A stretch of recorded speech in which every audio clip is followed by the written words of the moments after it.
हरिओम प्रिय दर्शकों, यदि आपकी कर्क राशि या कर्क लग्न है तो इस वीडियो को बहुत ध्यान से देखिएगा। इस वीडियो में हम समझेंगे उस रहस्य को जो एक रहस्यमय स्थिति बनने वाली है, और इस रहस्य को यदि आपने समझ लिया तो इसका लाभ उठा सकते हैं। और यहां पर एक गलती है जो कि आपको बिल्कुल नहीं करनी, नहीं तो वो वाली स्थिति बनने जा रही है कि भैया भाग्य में था तो मिल तो गया, पर आपने ये गलती कर दी तो चला गया। तो इस गलती से भी बचिएगा। वो गलती क्या है वो भी हम जानेंगे। सभी कुछ इस वीडियो में जानने वाले हैं, बस आपको एक ही काम करना है, वो है वीडियो को पूरा देखना। प्रिय दर्शकों, अब बुध महाराज अपना नक्षत्र परिवर्तन करने जा रहे हैं, और यह नक्षत्र परिवर्तन कोई ऐसा नक्षत्र नहीं है कि बुध कुछ और वो नक्षत्र कुछ और, ये दोनों समझिए एक ही है। तो आप जब इस चीज को जानेंगे तो क्लियर हो जाएगा, क्योंकि बुध वो ग्रह हैं जो कि व्यापार, वाणी, टेक्निकल चीजें, बौद्धिक कार्य जो हैं, शेयर मार्केट है, शिक्षा है, एजुकेशन जो है, इन सब ऐसे बहुत सारे कारक तत्वों का आधिपत्य रखते हैं। वहीं पर ये जो नक्षत्र है ये रहस्यों का नक्षत्र है, ये टेक्निकल चीजों का नक्षत्र है, ये चीजों को गहराई को जिसे आप कह सकते हैं। अब जैसे कोई व्यक्ति यदि रिसर्च कर रहा है तो यह नक्षत्र का प्रभाव कहीं न कहीं रहेगा। यह नक्षत्र के जो लोग हैं वो तंत्र मंत्र, रहस्य, ज्ञान की चीजें इन सब का है, और ये अचानक घटनाओं का भी नक्षत्र है। तो जरा आप विचार करिए कि जहां पर बुद्धि हो और वो बुद्धि गहराई के साथ, यानी कि बहुत डीपली आप यदि किसी विषय में समझने की कोशिश करने लगे, जानने की कोशिश करने लगे, तो उसकी एक एक चीजें समझ जाएंगे और उसमें सफल भी हो जाएंगे। तो यह नक्षत्र बुध के अकॉर्डिंग बहुत अच्छा है। और इस नक्षत्र के जब देवता और इस नक्षत्र के ग्रह अधिपति को समझेंगे तो और भी चीजें यहां पर खुलेंगे।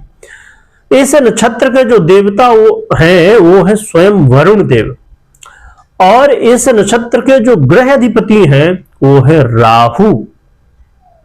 अब खुद राहु इस समय कहां पर है? इसी राशि पर।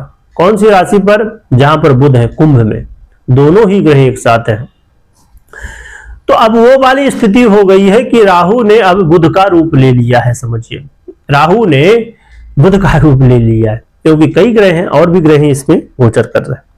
तो चलिए समझते हैं कि शतभिखा नक्षत्र में बुध का ये गोचर काल कैसा रहेगा, फिर क्या रहस्य इसमें छुपा है वो भी जानेंगे, और गलती कौन सी है जो कि बिल्कुल भी आपको नहीं करनी वो भी जानेंगे। प्रिय दर्शकों, 7 फरवरी को ये शतभिखा में आ जाएंगे और 15 फरवरी तक गोचर करेंगे बुध महाराज।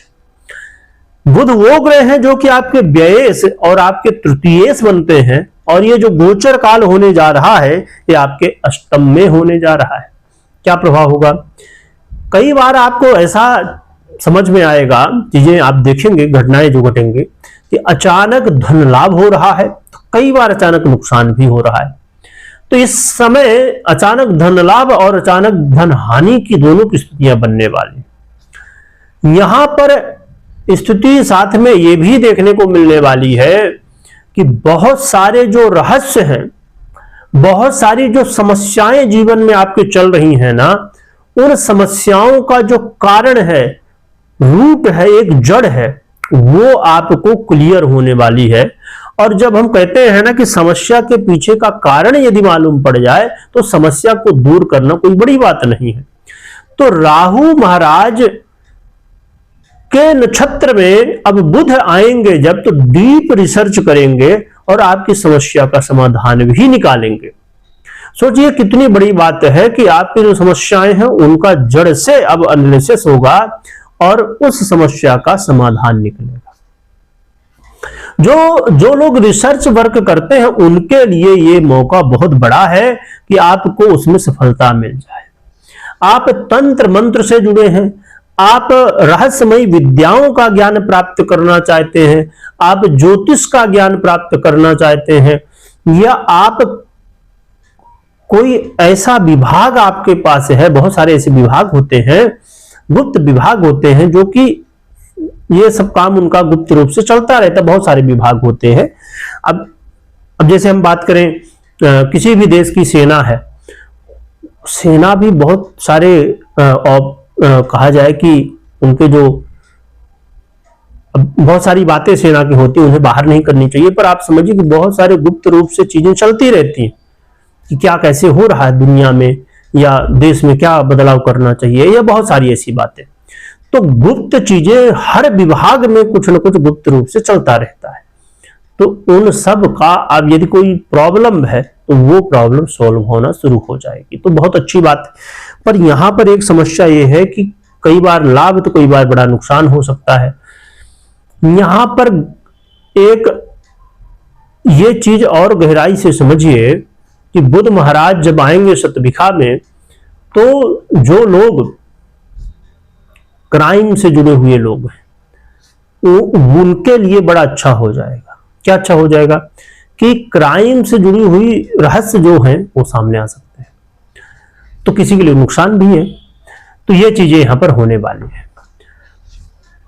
परंतु बुध कई बार थोड़ा सा, जैसे मैंने बताया कि ये तृतीयेश भी है ना आपके, तो यहां पर अब रहस्य की बात क्या है वो समझते हैं। रहस्य यहां पर ये रहने वाला है कि आपने समझा 7 फरवरी से लेकर 15 फरवरी, परंतु बुध भी, राहु भी और शुक्र भी, ये तीनों ग्रह इस समय एक साथ हैं।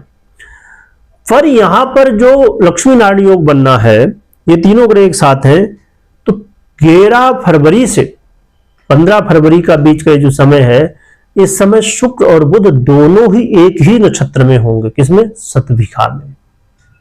इनकी अंशात्मक युति भी होने वाली है। ये अपने आप में जो रिजल्ट आपको मिलना है ना, वो पीक पॉइंट होगा। अच्छा बुरा जो भी रिजल्ट मिलेगा, धन लाभ होना है तो इस समय हो सकता है, या नुकसान होना है तो वो भी हो सकता है। तो यहां पर गलती क्या नहीं करनी, यहां पर गलती ये नहीं करनी कि व्यर्थ के व्यय नहीं करने। आपको ये नहीं सोचना कि चलो फिर लग जाओ तो फिर ये नहीं और होगा फायदा, और करो, इस चक्कर में नहीं पड़ना है।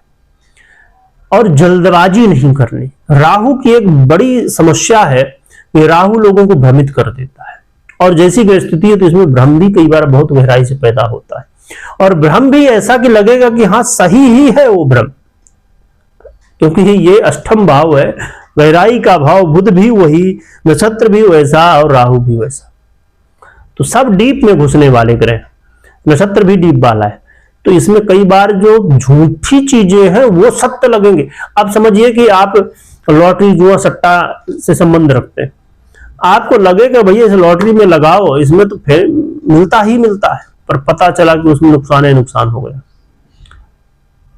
तो इस तरह की चीजें भी हो सकती हैं। तो ऐसी चीजों से बचिए, बिल्कुल आंख बंद करके कोई काम मत करिए, आंख खुली रखिए, रिसर्च करिए, जल्दबाजी मत करिए, सोच समझ के काम करिए। यानी तो राहु भ्रमित करने पाएंगे, तो फिर मैंने बताया है, तो ये गलतियां नहीं करनी। और आप पर्सनल कुंडली में जरूर चेक करिए कि कैसी ये स्थितियां हैं, कैसे नक्षत्र हैं आपके, जिससे आप समझ पाएंगे आपको लाभ होगा कि नुकसान होने वाला है क्लियर तरीके से। क्योंकि पर्सनल कुंडली भैया जड़ है, जड़ को समझना बहुत जरूरी है। तो पर्सनल कुंडली विश्लेषण के बाद निर्णय लीजिए। अब बात करें उपाय क्या करने चाहिए, तो उपाय के रूप में आप बुध के मंत्रों का जप कर सकते हैं। चाहे तो ओम बुधाय नमः या ओम बुम बुधाय नमः, या तो बुध के जो भी मंत्र आप जपिए तो जप सकते हैं। और आप, बहुत ही सरल है, गौ माता को चारा खिलाइए, गौ माता की सेवा करिए। और यदि कुछ ज्यादा नहीं हो पाता तो आप 4 मुखी रुद्राक्ष धारण कर सकते हैं। तो जो भी उपाय आपको लगे करें, और गौ माता की जयकारा लगाइए, गौ स्मरण करिएगा। वीडियो देखने के लिए बहुत बहुत धन्यवाद।